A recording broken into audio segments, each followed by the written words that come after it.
Assalamualaikum warahmatullahi wabarakatuh. Hello guys, how are you today?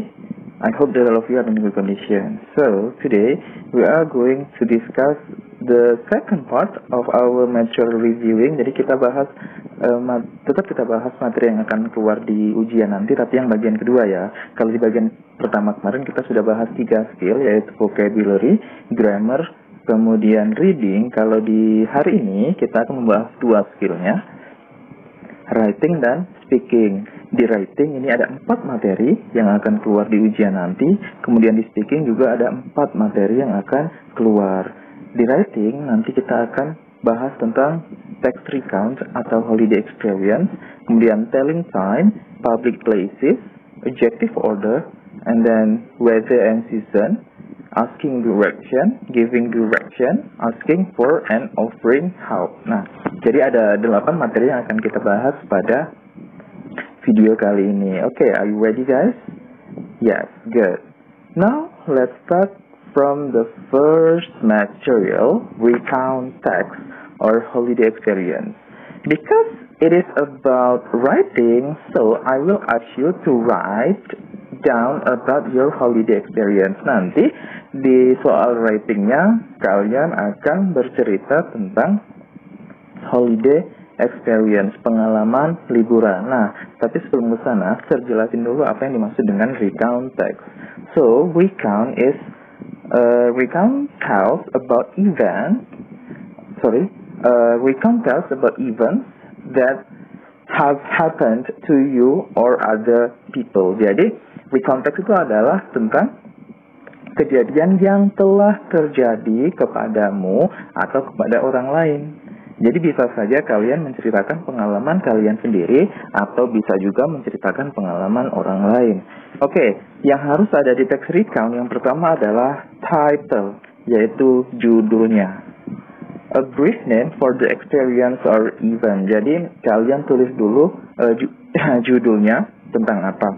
Kemudian yang kedua adalah orientation. Orientation tells when and where the event began and who was there. Jadi di orientation ini kalian memperkenalkan siapa saja tokohnya, kapan kejadiannya, dan di mana. Itu yang harus ada di orientation. Ini contohnya. My friend and I went to the beach on Saturday. Oke, di sini tokohnya, siapanya adalah my friend and I, temanku dan aku. Kemudian where-nya dia went to the beach, pergi ke pantai. Kemudian when-nya itu adalah Saturday. Oke, jadi ingat, di orientation kalian harus menuliskan siapa, di mana, dan kapan. Oke, good. Now events. Nah, sekarang kejadian-kejadiannya. Tells the events in the order they happen. Nah, ketika di paragraf pertama tadi kita sudah menceritakan siapa, kapan, dan di mana, maka paragraf selanjutnya kalian harus menceritakan apa yang terjadi dari awal sampai akhir. Contoh di sini, while we were at the beach, we had a cool swim. Kita berenang. Kemudian, after our swim, we built sand castle. Nah, setelah berenang, kami membuat istana pasir. Later, it began to rain, so we picked up and went home.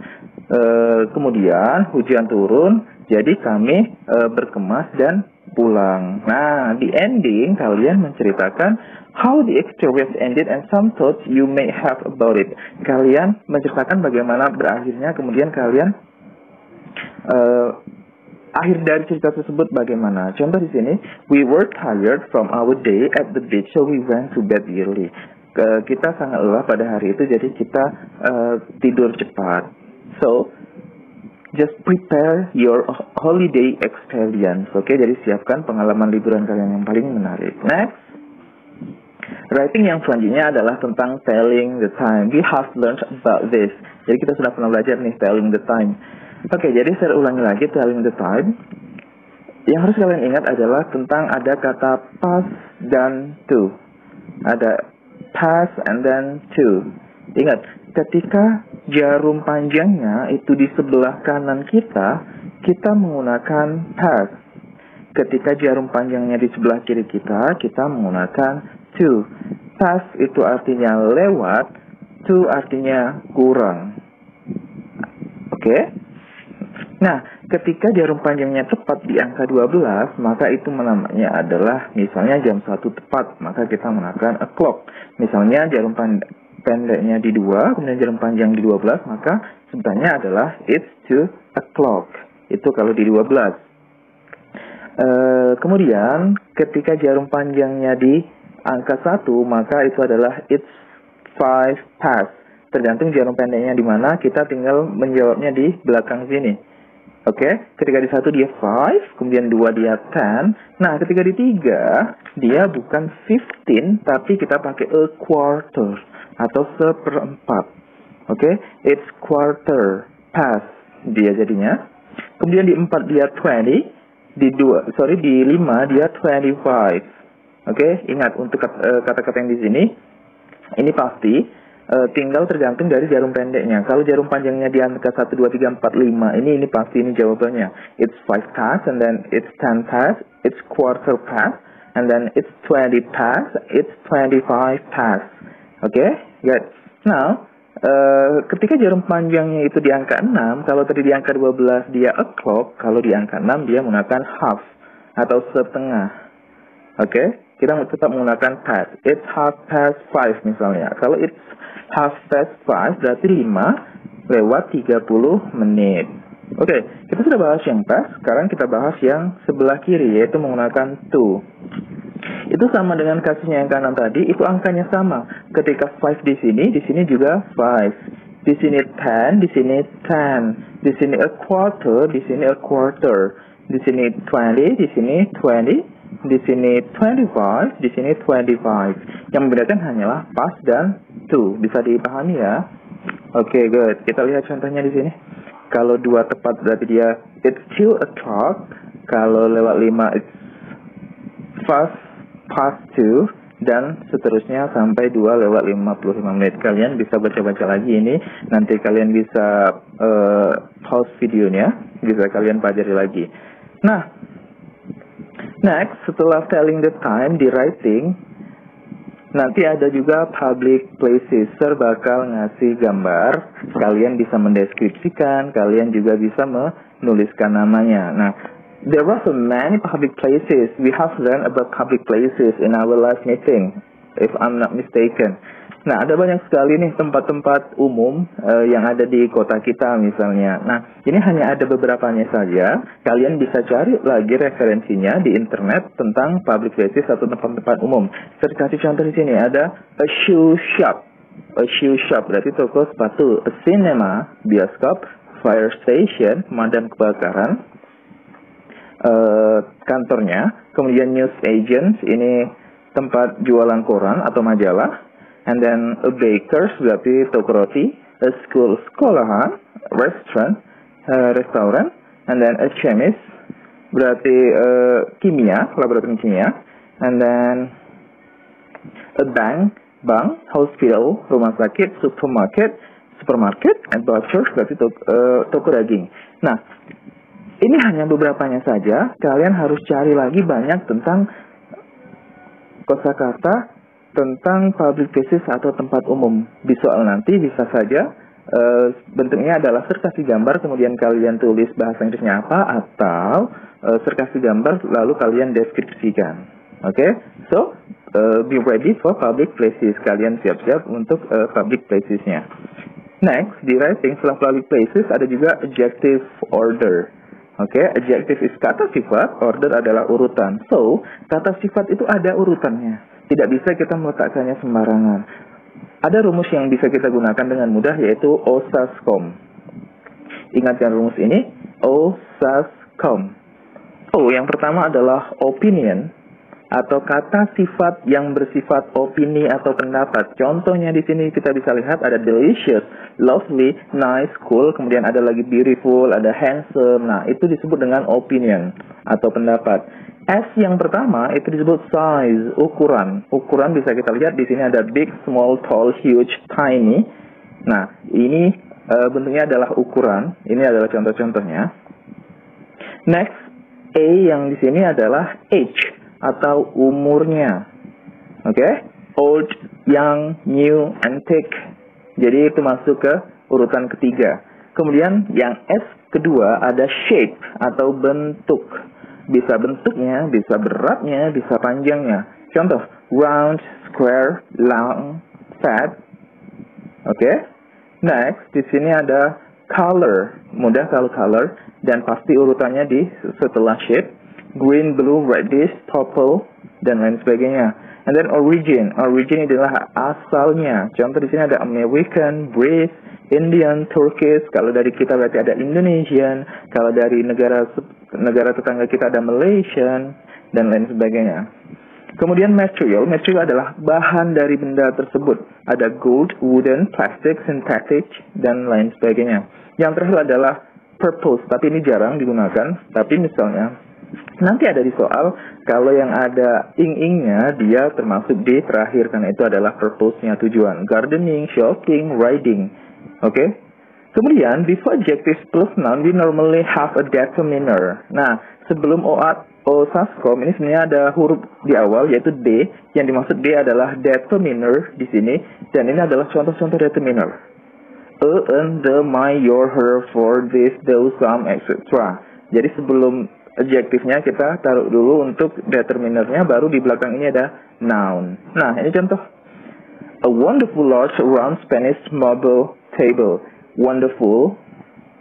Wonderful di sini masuk ke opinion. Large-nya masuk ke size. Round-nya masuk ke shape. Di sini yang kosong adalah H. Dia tidak memasukkan H di sini. Spanish adalah origin. Color-nya tidak dimasukkan di sini. Kemudian marble ini adalah bahannya. Table adalah bendanya. Jadi ketika nanti kata sifat yang acak, kalian harus bisa mengurutkan menggunakan rumus osaskom. Jadi harus kalian tentukan dulu, itu masuk ke bagian opinion, size, age, shape, color, origin, material, purpose, atau noun-nya itu sendiri. Next, setelah ada adjective other, akan ada weather and season. Ini kita sudah belajar. Untuk weather ada banyak sekali macam-macam weather. Contohnya adalah sunny, berarti cerah, mataharinya ada partly sunny, cerah, tapi ada awannya juga dikit. Partly cloudy, mendung, tapi masih ada mataharinya. Kemudian sun and rain berarti kalau kita hujan panas. Raining berarti hujan. Thunderstorm hujan petir. Snowing salju. Cloudy mendung. Windy berangin. Rainbow pelangi. Kemudian tornado, hurricanes, ini ada angin tornado. Clear ini untuk malam hari, ini kita lihat seperti bulan. Clear itu cerah tapi di malam hari, bulan purnama. Oke. Next, setelah ada weather, kemudian ada season. Nah, season, there are 4 season. Ada 4 musim untuk negara yang menggunakan 4 musim, yaitu winter, musim dingin, spring, musim semi, and then summer, musim panas, fall, musim gugur. Untuk fall ini ada persamaannya, yaitu autumn. Jadi ada winter, spring, summer, fall. Jadi urutannya adalah setelah musim dingin, saljunya hilang, dia akan tumbuh, musim semi. Musim semi kemudian akan datang musim panas. Setelah musim panas, maka daunnya adalah berguguran. Next, ada asking and giving direction. Oke. Nah, di materi speaking, asking and giving direction, maka kalian harus saja berbicara. Maka yang pertama adalah asking and giving direction. Asking adalah bertanya, giving direction adalah memberi petunjuk. Untuk menanyakan petunjuk, kalian bisa menggunakan beberapa ungkapan. Contohnya, how do I get to library? Contoh. Atau kalian misalnya datang ke Batu Raja, kemudian kalian bertanya ke orang, how do I get to City Park? Jadi ini bisa kita gunakan. Atau, is there a pet shop near here? Apakah ada toko hewan di dekat sini? Where is the nearest post office? Di mana kantor pos terdekat? Do you know where the shopping center? Apakah kamu tahu pusat perbelanjaan? And then, what's the best way to get the amusement park from here? Jalan terbaik untuk menuju taman bermain adalah dari mana? Kemudian, could you help me, please? I'm looking for the bank. Apakah kamu bisa membantuku? Aku sedang mencari bank. Atau, can you tell me the way to the net? to the nature hotel. Bisakah kamu menceritakanku jalan ke hotel nature? Nah, ini adalah untuk menanyakan petunjuk. Nah, untuk memberi petunjuk, kalian bisa menggunakan kosakata yang di sini. Nah, ketika kalian sudah tahu alamatnya atau lokasi dari yang ditanyakan oleh si penanya, kalian bisa menggunakan giving direction. Ini ada turn left, ada turn right, belok kanan, ada go straight, go ahead, artinya lurus, go past, pergilah, melewati, cross, lintasi, at the corner of, di sudut jalan, next to, di sebelah, opposite, di seberang, between, ini di antara. Jadi ada ungkapan menanyakan petunjuk, ada ungkapan memberi petunjuk. Good. Now, the last one is asking and offering help. Yang terakhir untuk bagian speaking adalah kalian harus bisa meminta pertolongan dan juga menawarkan pertolongan. Ketika menawarkan pertolongan, kalian bisa menggunakan would you like some help? Apakah kamu membutuhkan bantuan? Can I give you a hand? Sama intinya, do you need any help? May I offer my assistance? Need any help? Kemudian yang asking, ketika kalian meminta pertolongan, kalian bisa mengatakan, could you give me a hand? Would you mind helping me out? Could you help me please? I need some assistance please. Oke, ini hanya beberapa contoh ungkapan untuk bertanya dan menawarkan bantuan. Meminta dan menawarkan bantuan. Kalian bisa mencari referensi lain yang hubungannya adalah meminta dan menawarkan bantuan. So, thank you guys. Good luck for your final exam. Semangat untuk ujiannya, semoga berhasil. See you.